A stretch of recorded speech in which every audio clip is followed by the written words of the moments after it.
মহাজগতে খ্রিস্টপূর্ব ষষ্ঠ শতকে আবির্ভূত হন মহাকারণিক গৌতম বুদ্ধ। বুদ্ধের গৃহী নাম ছিল সিদ্ধার্থ গৌতম। শাক্যবংশীয় কপিলাবস্তুর রাজা শুদ্ধোদন ও রানী মহামায়ার সন্তান ছিলেন তিনি। আষাঢ়ী পূর্ণিমার এক পুণ্যময় মহান দিনে রাজকুমার সিদ্ধার্থ রানী মহামায়ার জঠরে প্রতিসন্ধি গ্রহণ করেন। শুভ বৈশাখী পূর্ণিমা তিথিতে সিদ্ধার্থ গৌতম জন্মগ্রহণ করেন হিমালয়ে পাদবিধৌত দেবদেহ নগরের সীমান্ত অঞ্চলে লুম্বিনী নামক উদ্যানে।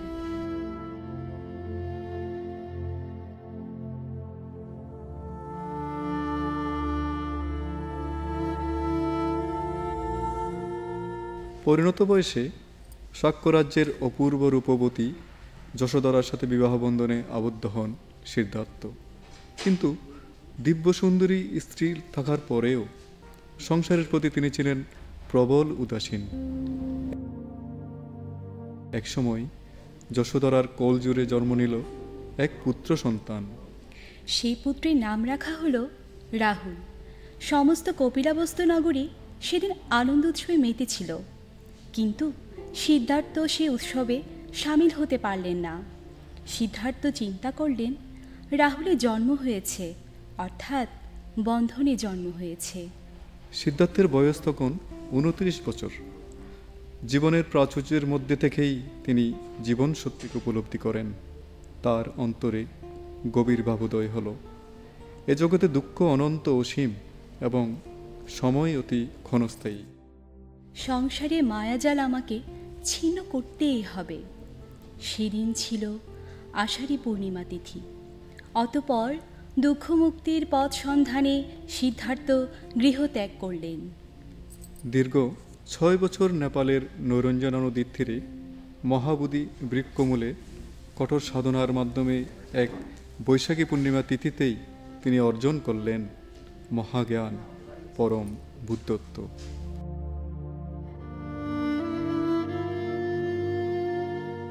সিদ্ধার্থ খুঁজে পেলেন দুঃখের কারণ। সেই গৃহকারকার কেউ নয়, আপন অন্তরে লুকিয়ে থাকা তৃষ্ণা। তৃষ্ণার ক্ষয় মানে নির্বাণ। কিন্তু এই পথে যেতে হলে প্রয়োজন অবিদ্যা ও মিথ্যাদৃষ্টির পরিহার, অহিংসার মানসিকতা, দানশীল ভাবনাময় চেতনা।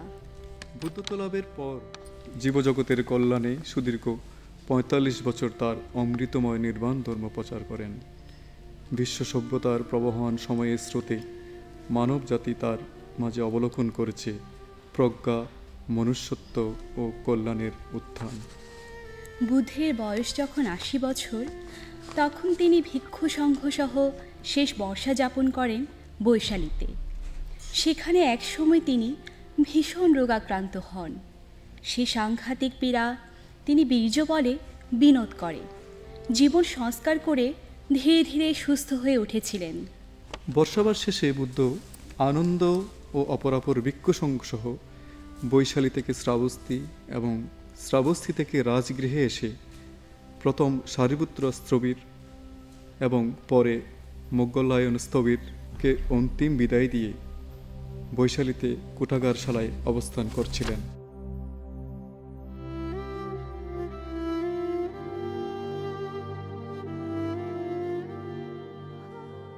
সেদিন ছিল পূর্ণিমা তিথি। বুদ্ধ আনন্দকে নিয়ে কুটাগারশালার অদূরে চাপাল চৈত্যে উপনীত হয়ে আনন্দকে বললেন, আনন্দ, তথাগত বুদ্ধ ইচ্ছা করলে কল্পকাল কিংবা অবশিষ্ট কল্প অবস্থান করতে পারেন। কিন্তু বুদ্ধ তা করলেন না। বুদ্ধ চাপাল চৈত্যে স্মৃতি ধ্যানযোগে স্বীয় আয়ু সংস্কার বর্জন করে অধিষ্ঠান করলেন, আজ হতে 3 মাস পর বৈশাখী পূর্ণিমা পর্যন্ত আমার প্রাণবায়ু চলতে থাকুক, তারপর নিরুদ্ধ হোক। এভাবেই বুদ্ধ মাঘী পূর্ণিমার অপরাহ্ন বেলায় নিজের মহাপরিনির্বাণ দিবস ঘোষণা করেছিলেন। বুদ্ধ কর্তৃক মহাপরিনির্বাণের বিষয় ঘোষিত হবার সঙ্গে সঙ্গে সেদিন মহাপৃথিবীর ভূমি কম্পিত হয়েছিল। মুহুর্মুহু প্রলয়দেব গর্জন করতে লাগল। জন্ম জন্মান্তরের তপস্যালব্ধ হিরণময় গাথার অরিন্দম সফলতা, সৃষ্টিকারী সর্বকালের মহামানব গৌতম বুদ্ধ। মাঘী পূর্ণিমা তিথিতে প্রাচীন গণরাজ্য বৈশালীর চাপাল চৈত্য স্মৃতিবান ও সচেতন অবস্থায় স্থায়ী আয়ু সংস্কার করেন।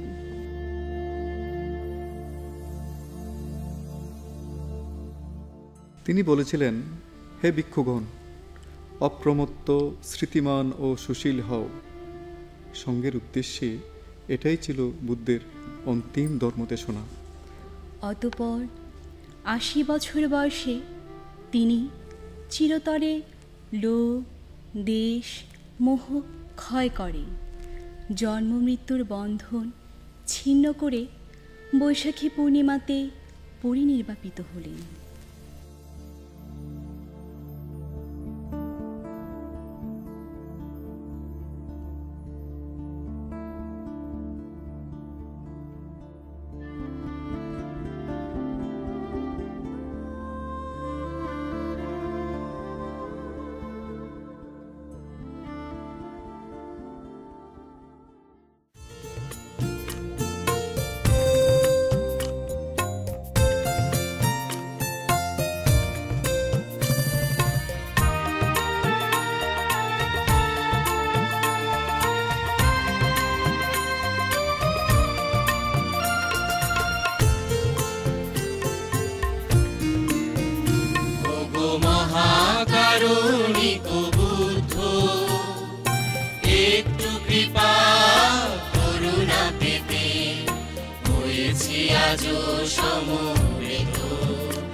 ভালো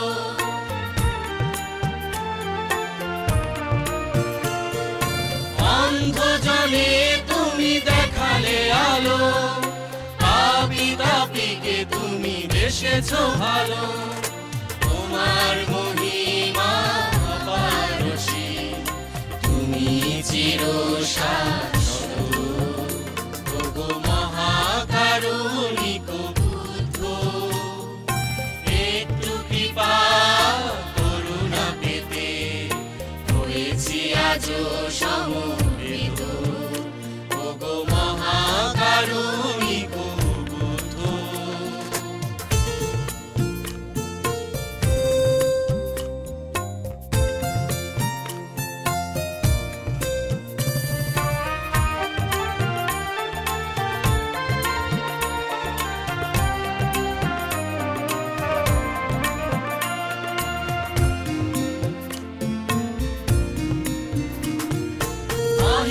নীতিতে তুমি সার্বজনী, তোমার বাণী তাই হবে না মনি।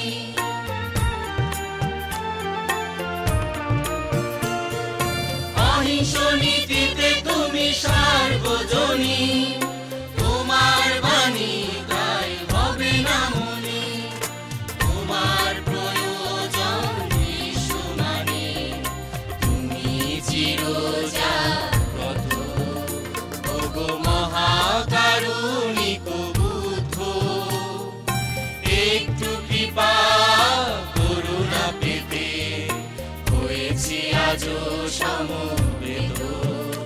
ওগো মহাকারুণিক বুদ্ধ।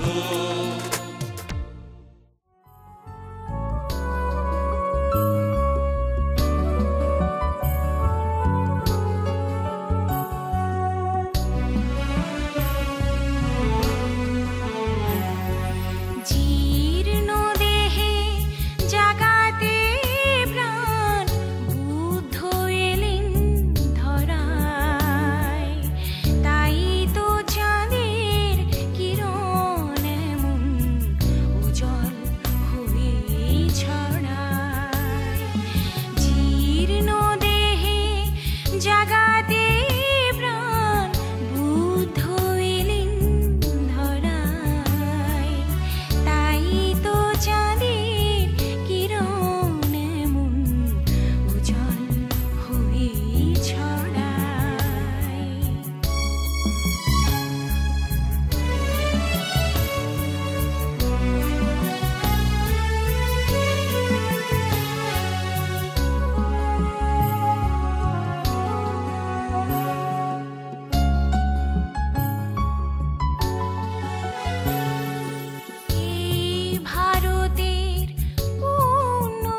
সবাইকে স্বাগত। শুভ মাঘী পূর্ণিমা উপলক্ষে আমাদের আজকের অনুষ্ঠানে অতিথিবৃন্দের মধ্যে উপস্থিত আছেন বিশ্বনাগরিক ডক্টর ধর্মকীর্তি মহাতেরো, অধ্যক্ষ দমদমা নবাবপুর ধর্মকীর্তি বৌদ্ধবিহার পেরসরাই। উপস্থিত আছেন সরকারের উপসচিব সুমন বড়ুয়া, প্রধান শিক্ষা কর্মকর্তা চট্টগ্রাম সিটি কর্পোরেশন, এবং আরেকজন উপস্থিত আছেন চম্পাকলি বড়ুয়া, সাধারণ সম্পাদক বাংলাদেশ বৌদ্ধ খ্রিস্ট প্রচার সংঘ মহিলা শাখা। আমি শ্রদ্ধেয় ডক্টর ধর্মকীর্তি মহাতেরো মহোদয়ের কাছে জানতে চাইব এই মাঘী পূর্ণিমার বিশেষ কি তাৎপর্য রয়েছে, যেটি আমাদের কাছে অত্যন্ত বরণীয় এবং আত্মবোধনের দিন হিসেবে পরিগণিত হয়েছে। মহাকারণিক তথাগত সম্যক সম্বুদ্ধ জীবজগতের কল্যাণে যে ধর্ম প্রচার করেছেন সর্বজীবের কল্যাণে, তার জীবনের প্রত্যেকটা গুরুত্বপূর্ণ ঘটনা সংঘটিত হয়েছিল কোনো না কোনো পূর্ণিমাকে কেন্দ্র করে।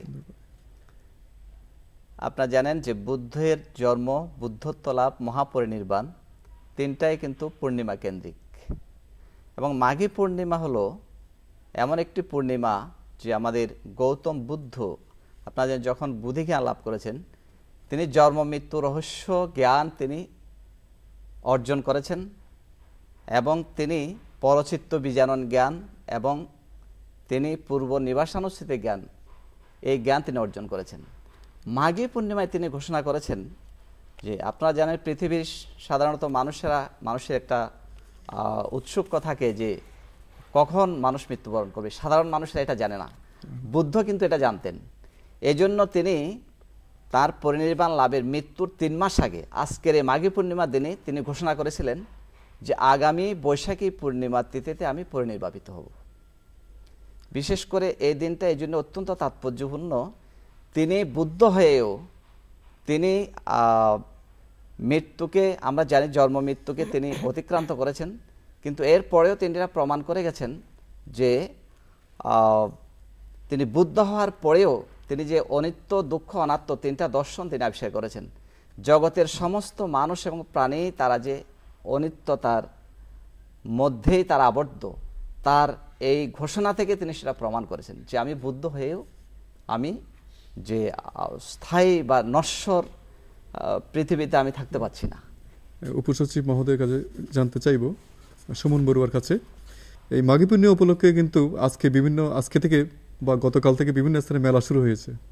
এই মেলা সম্পর্কে যদি কিছু বলেন।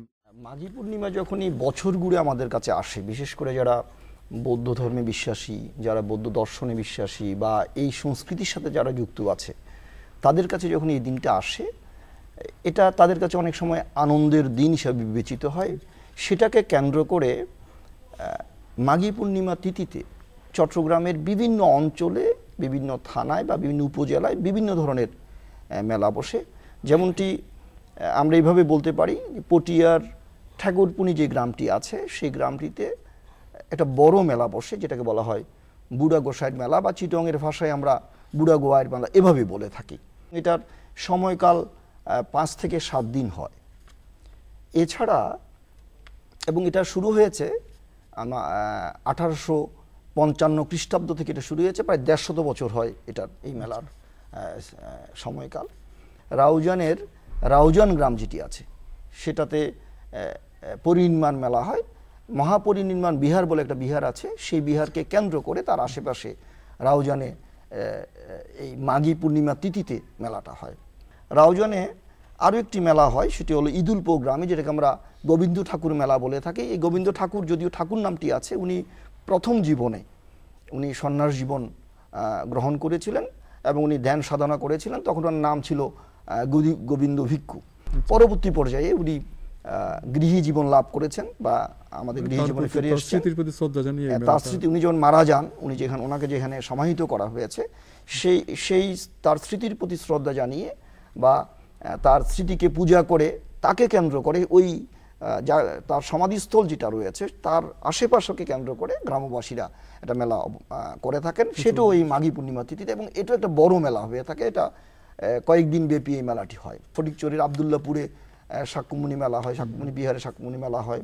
এছাড়া পটিয়ার বড়তি গ্রাম একটা আছে, সেই গ্রামেও এই তিথিকে কেন্দ্র করে মেলা হতো, যদিও সেই মেলাটা ইতিমধ্যেই বন্ধ হয়ে আমার মনে গেছে। হয় কক্সবাজারের রামুতে মনে হয় এরকম একটা মেলা মেলা হয় আমরা, এবং এই মেলাটা বৈশিষ্ট্য হচ্ছে কয়েকদিন ব্যাপী চলে, এবং একটা এখানে বহু চক্র বলি আমরা, বহু চক্র এটা হয়ে থাকে।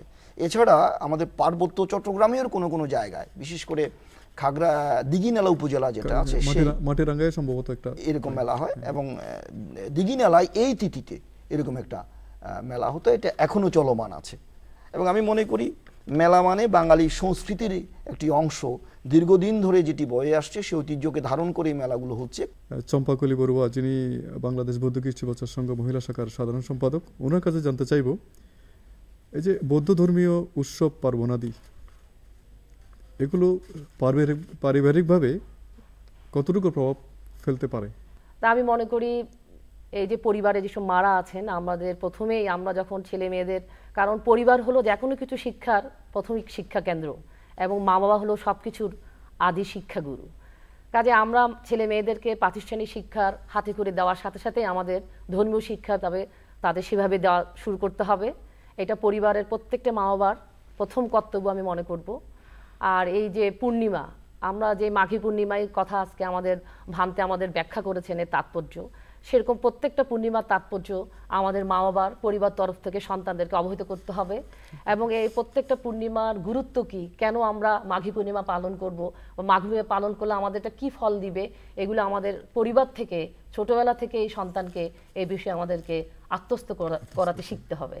এবং ছেলে মেয়েদেরকে প্রত্যেকটা উৎসব পার্বণে আমাদের নিয়ে যাওয়ার কর্তব্য আমার মাদের পড়ে। বিশেষ করে আমরা মারা যখন ঘরেই বেশিরভাগ সময় কাটাই, এটা মাদের ভারে পড়লেও বাবাদেরও কোনো অংশে দায় এড়াতে পারবে না। কারণ যখন উৎসব বলেন, অনুষ্ঠান বলেন, সরকারি ছুটি থাকে, কাজে দায়িত্ব মা বাবা মিলে আমাদের এটা পালন করতে হবে। আবার যে পরিবারে মা বাবা যদি একতাভাবে যে কোনো কাজে হাত দেয়, সেই কাজে অবশ্যই সফল হবে, সেই ধর্মীয় ক্ষেত্রে হোক, প্রাতিষ্ঠানিক শিক্ষার ক্ষেত্রে হোক। কাজে আমাদের মা বাবা যদি চাই, আমরা যে কোনো ক্ষেত্রে ছেলে মেয়েদেরকে সফল হয়ে যেতে পারবো। এতে পারিবারিক গুরুত্ব অবশ্যই অনস্বীকার্য। ডক্টর ধর্মকীর্তি মহাতের কাছে জানতে চাইব, আমাদের দেশে নানা প্রতিষ্ঠান, ধর্মীয় প্রতিষ্ঠান এবং কমপ্লেক্স গড়ে উঠেছে, তো এই সমস্ত প্রতিষ্ঠান সমাজ বিনির্মাণে কতটুকু ভূমিকা রাখতে পারছে বলে আপনি মনে করেন? প্রত্যেকটা সামাজিক এবং ধর্মীয় প্রতিষ্ঠানগুলো কোনো না কোনোভাবে সমাজের, ধর্মের এবং জাতির উন্নয়নে ভূমিকা রেখে যায়। ঠিক আমাদের বৌদ্ধ সমাজেও যে প্রতিষ্ঠানগুলো গড়ে উঠছে, এগুলো যদিও বা বৌদ্ধরা এগুলোর প্রতিষ্ঠার ক্ষেত্রে ভূমিকা রাখছে, কিন্তু মূলত এগুলো কন্ট্রিবিউশন বা অবদান শুধু বৌদ্ধদের মধ্যে সীমাবদ্ধ থাকছে না। যে অনাথ আশ্রম, এগুলো শুধু সামাজিক বা শুধু আমাদের বৌদ্ধ পরিমণ্ডলের মধ্যে আবদ্ধ, যেমন ঢাকা কমলাপুর বৌদ্ধ অনাথ আশ্রম একটা আছে, আপনার এদিকে আপনার রাউজানের মধ্যে একটা আছে, আপনার মহামণিতে একটা বিধবা অনাথ কল্যাণ একটা আছে। এই সমস্ত এই যে অনাথ এবং বিধবা আশ্রমগুলো, এগুলো এখানে আমি দেখেছি, সেখানে আমাদের বৌদ্ধ ধর্ম ছাড়াও কিছু কিছু অন্য ধর্মের লোকেরাও যারা গরিব, অনাথ বা নিরাশ্রয়, তারা এখানে স্থান পাচ্ছে। এবং আমার জানা মতে এই সমস্ত আশ্রমগুলো থেকে লেখাপড়া শিখে অনেকেই এখন সমাজের বিভিন্ন ক্ষেত্রে প্রতিষ্ঠিত হয়েছে।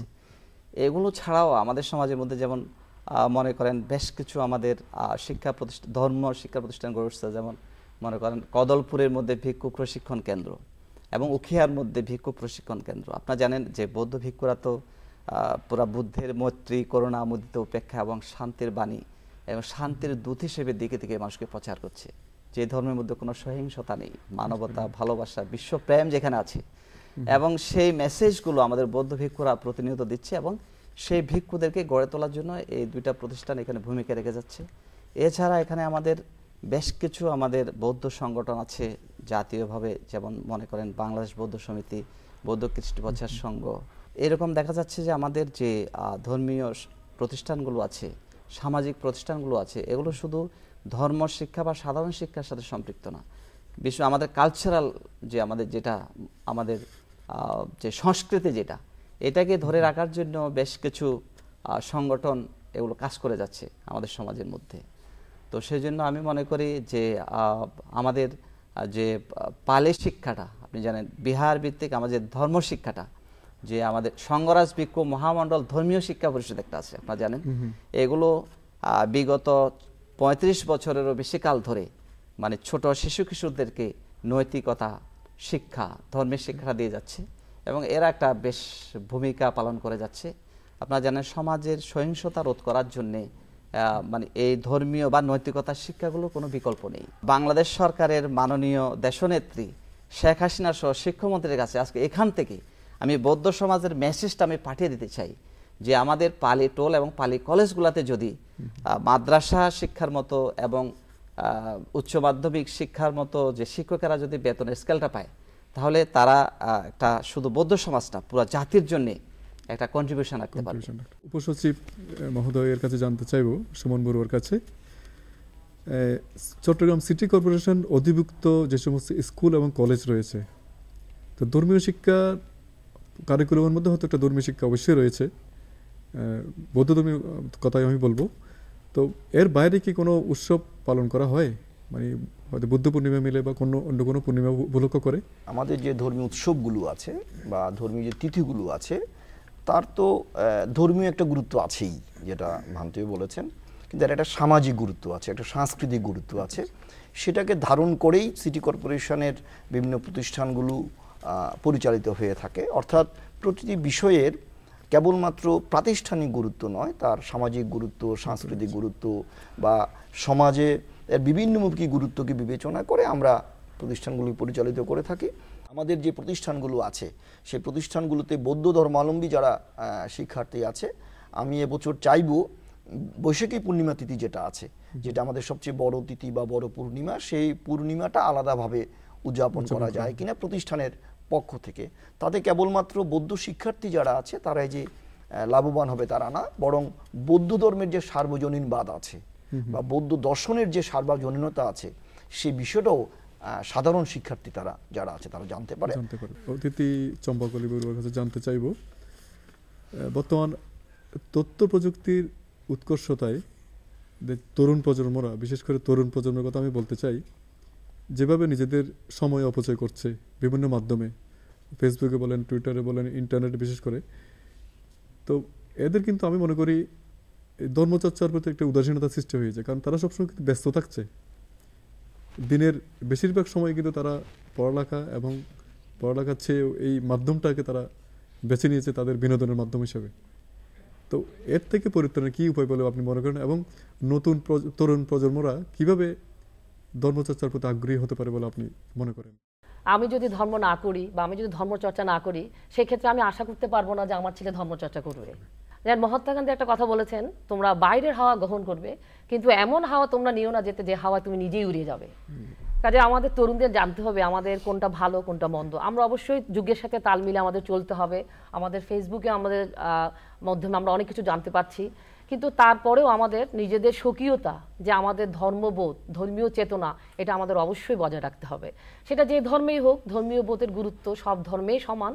তাহলে আমি যেমন বলবো, আমাদের যে ফেসবুকের কথা বলছো ছেলেমেয়েরা ধর্ম, কিন্তু আজকাল যে আমাদের যে বিভিন্ন উৎসব হচ্ছে, সে বৈশাখী পূর্ণিমা বলো, প্রবারণা পূর্ণিমা বলো, আমি মনে করি আগের চেয়ে এই অনুষ্ঠানগুলো অনেক মহত্ব বা অনেক গুরুত্ব, অনেক প্রচার বেড়ে গেছে, এবং এগুলি করার পিছনে কিন্তু আমাদের তরুণরাই কিন্তু এগিয়ে এসেছে। এই যে আমি প্রবারণা পূর্ণিমা যে মন্দিরে যখন যায় বা আগের দিন যায়, তখন দেখি অনেক ছেলেমেয়েরাই কিন্তু এগুলি বানাচ্ছে এবং তারা সবাই তরুণ, এবং এবছর দেখলাম অনেক তরুণীও খুব উৎসাহ উদ্দীপনা সহকারে ফানুস বানাচ্ছে। কাজে আমি বলবো যে সবাই যে ধর্ম বিমুখ তা না, এটা আমাদের পরিবার থেকে আমাদের এগিয়ে আসতে হবে, তাদের ধর্ম সম্বন্ধে জানতে হবে। কাজে আমি বলবো আমরা যদি মা বাবার একটু সচেতন হই, আমাদের ধর্মীয় গুরুরা যদি আমাদেরকে সেভাবে সঠিকভাবে পথ নির্দেশনা দিতে পারেন, তাহলে অবশ্যই আমরা আমাদের সন্তানদেরকে আবার ধর্মপথে ফিরিয়ে আনতে পারবো। ধন্যবাদ জানাচ্ছি আমাদের আজকের অনুষ্ঠানে উপস্থিত হওয়ার জন্য। শুধু দর্শকবৃন্দ, আজকে আমরা জানলাম শুভ মাঘী পূর্ণিমার মহান যে তাৎপর্য রয়েছে এবং ধর্মীয় শিক্ষার গুরুত্ব, তদুপরি প্রকৃত ধর্মচর্চার মাধ্যমেই নীতি নৈতিকতার আলোকে একটি প্রজন্ম গড়ে উঠতে পারে। অন্যদিকে সমাজ বিনির্মাণে ধর্মীয় প্রতিষ্ঠানের যথাযথ পদক্ষেপ এবং তা বাস্তবায়নে সকলকে সমন্বিত প্রয়াসী হতে হবে। তাই আসুন হিংসা উন্মত্ত পৃথিবীতে অহিংসা মন্ত্রে কণ্ঠ মিলাই জাগ্রত হই মৈত্রীর বন্দরে। সব্যে সত্তা সুখিতা হন্তু, জগতের সকল প্রাণী সুখী হোক।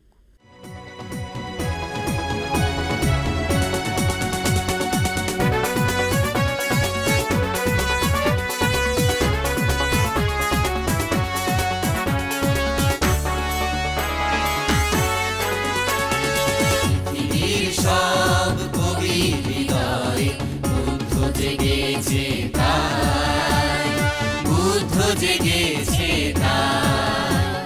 পৃথিবীর সব কবি হৃদয়ে বুদ্ধ জেগেছে তাই, বুদ্ধ জেগেছে